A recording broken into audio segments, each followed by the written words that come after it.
What's the state of the industry tonight? Look, first and foremost, there is no shortage of beef in the United States. That's something that I think folks really need to understand. We have capacity, we have the cattle, we have the slaughter facilities up and running, and we have the ability to deliver that product to store shelves around the country.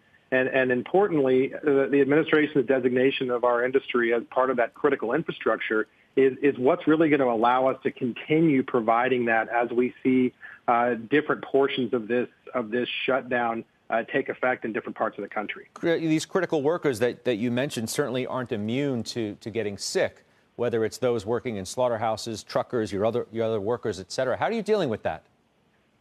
You know, different parts of our industry are tackling that in different ways. We've been in constant communication with our supply chain, whether it be at the feedlot level and those cow-calf operations all the way through packers and processors. And they're all working those pandemic plans. They're looking at different staffing possibilities to ensure that when and if they start to see infections in those areas, they have the ability to pivot and make sure they still have workers to keep those plants up and operating and those operations moving.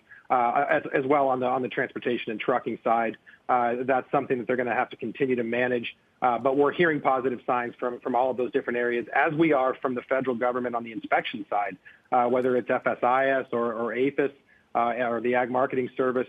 You know, they're putting their own plans in place to ensure that those inspectors are going to be in there as well, which is also a critical part of that process. You know, I'm thinking of the current situation where the restaurants around this country are closed. Big cities like New York and Chicago, which have an awful lot of steakhouses, almost every other block for that matter.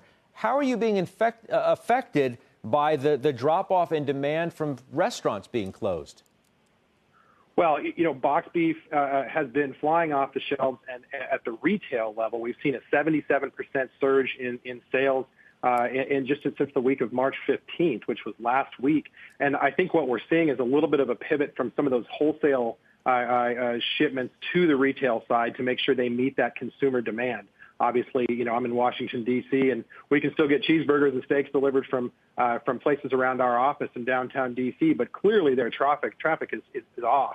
But we're seeing consumers' freezers get filled up at the same time, and so that demand shifting to those home cooks that are spending the next 2 or 3 weeks sitting at home watching CNBC.